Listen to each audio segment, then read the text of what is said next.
A verde claro podemos ver a erva que cresceu na zona seca do seu leito. Em determinados locais, o nível baixou 5 a 10 metros. A superfície do rio ficou coberta de peixes mortos. A quantidade de água restante não continha oxigênio suficiente para os manter vivos. Há 48 anos que eu tenho aqui, nesse local, morando aqui, e nunca tinha visto uma seca dessa que nem aconteceu esse ano, né? Porque ainda está morrendo lá dentro, mas não estamos mais pegando devido à água estar poluída já pela mortandade que morreu, né? Essa seca está relacionada com o aquecimento invulgar das águas da superfície do Atlântico. Habitualmente, o ar carregado de umidade do oceano sobrevoa a bacia da Amazónia e embate na Cordilheira dos Andes. Então sobe e condensa-se em nuvens que libertam a sua umidade sob a forma de chuva. Essa chuva evapora-se, forma novas nuvens e o ciclo prossegue. Mas em 2005, a temperatura nada habitual da superfície do oceano aqueceu o ar, criando uma corrente ascendente sobre o Atlântico. Foi nesse local que se formaram as nuvens. Libertaram a sua chuva sobre o oceano e foi uma corrente de ar seco e quente que se dirigiu para a Amazónia. Ela provocou uma ruptura do ciclo e a ausência de chuva. Segundo as projeções do símbolo terrestre, o aquecimento global deverá implicar uma subida mais acentuada da temperatura dos oceanos em volta da América do Sul. A circulação de ar seco de 2005 poderá ocorrer de forma recorrente e levar à aridez da bacia da Amazónia. O que acontecerá à floresta amazónica? O professor Peter Cox, do Conselho de Pesquisa do Ambiente Natural, na Grã-Bretanha, desenvolveu uma simulação da evolução da floresta amazónica durante este século. Os resultados são perturbadores. Na segunda metade do século, a secura dos terrenos deverá provocar o aparecimento de zonas desertificadas. Começando pela foz do rio Amazonas e seguindo progressivamente o seu curso, a floresta vai desaparecendo a pouco e pouco. Em 2100, 2/3 da floresta poderão ter dado lugar a um vasto deserto. Ficámos chocados com o que descobrimos. Quando se obtêm tais resultados, hesita-se em comunicá-los. Primeiro verificamos se não nos teríamos enganado.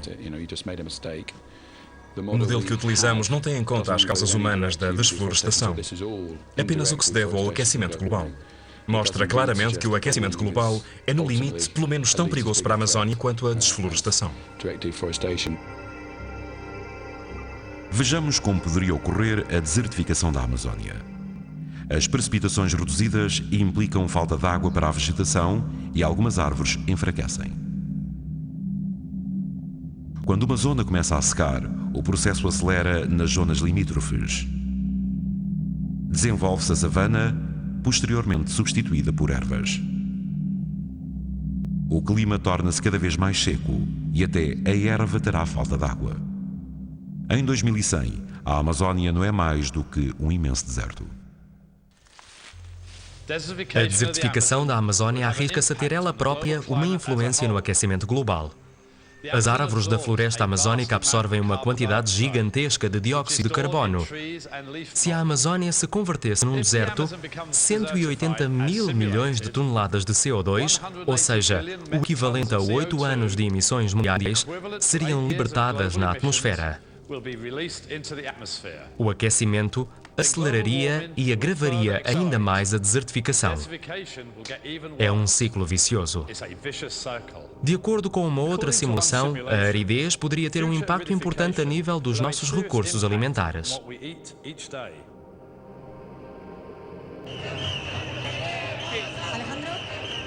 Talvez estejamos já em presença de sinais que anunciam esse problema.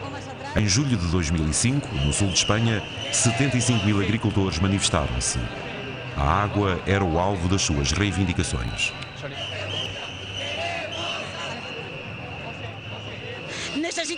Precisamos de água, pois são as culturas que nos alimentam.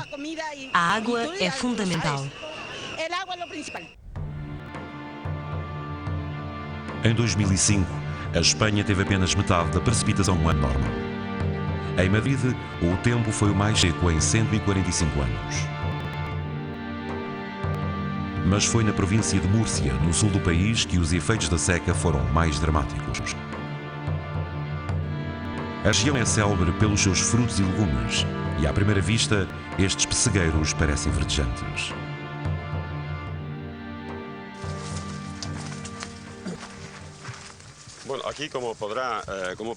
Repare neste pêssego. Vem desta árvore. Normalmente deveria ter este tamanho. Vê a diferença? A que é que se deve? Essencialmente à falta de água.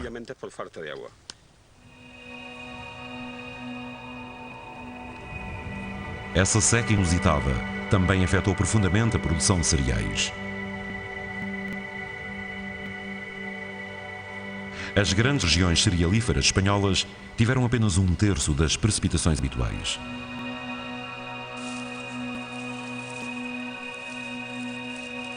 A família de Tomás Lorenzo explora esta terra há gerações.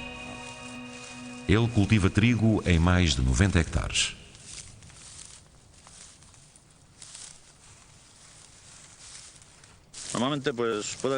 Normalmente mede cerca de 1 metro. Tem esta altura e é muito cerrado. Temos de o afastar para passar. Isto é terrível. É uma catástrofe.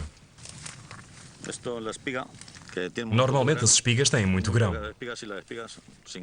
Estas não têm nada.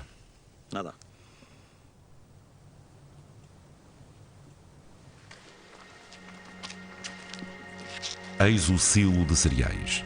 Em princípio, deveria estar cheio até ao teto. A sua colheita corresponde a menos de 5% da de um ano normal. Os seus prejuízos ascendem a mais de 60 mil euros. Se as secas continuarem, está tudo acabado para nós. Não conseguiremos enfrentá-las.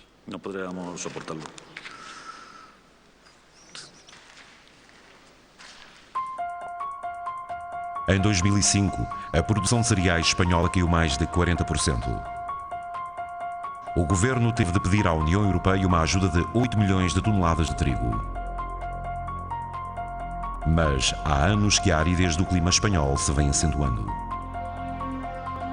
A evolução das temperaturas em Espanha nos últimos 40 anos ilustra claramente essa tendência. Quanto mais sobe a temperatura, mais os solos secam. Como irá evoluir esta situação? O simulador terrestre prevê que daqui a 100 anos as precipitações terão diminuído mais de 10% em toda a Espanha. É provável que secas, como a de 2005, ocorram de forma mais frequente. A situação das grandes zonas cerealíferas é particularmente preocupante. A falta de água arrisca-se a afetar seriamente a produção agrícola mundial. Eis uma projeção da evolução das produções alimentares durante este século, baseada nos dados fornecidos pelo simulador terrestre. Nas zonas verdes, a produção vai aumentar. Nas vermelhas, vai decrescer. Nos países do norte, onde as temperaturas são mais frescas, um ligeiro aquecimento poderá estimular a produção agrícola. Porém, na maior parte dos países tropicais ou subtropicais, ela deverá diminuir. As áreas afetadas serão a região do Mediterrâneo, o sul de África e o sudeste asiático. As regiões que